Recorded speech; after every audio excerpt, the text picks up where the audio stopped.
warahmatullahi wabarakatuh. Tembangaken nami kula Izzatul Ufa, kula saking kelas sedasa PM setunggal absen 16.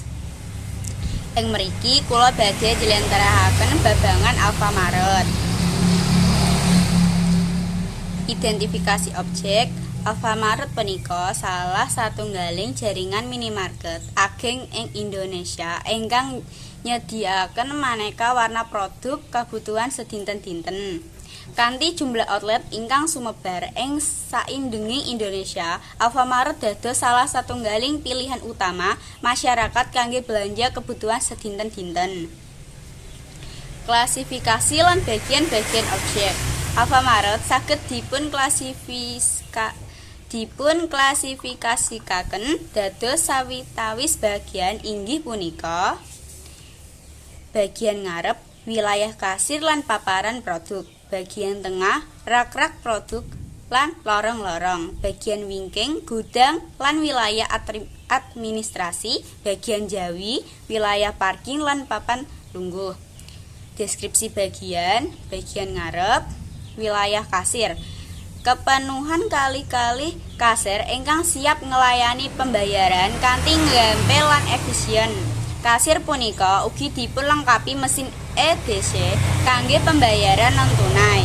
Paparan produk nyajikaken produk-produk promo lan bestseller kados tapanganan ringan, ngombe lan produk perawatan diri.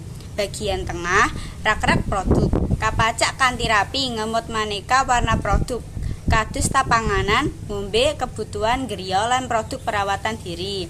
Rak-rak punika ugi dipelengkapi label rega lan kode produk kangge memudahkan pelanggan ngupados produk. Lorong-lorong jembar lan nyaman kangge nglancaraken pelanggan nalika belanja. Lorong-lorong punika ugi dipelengkapi AC supados suhu ruangan tetap adem lan nyaman.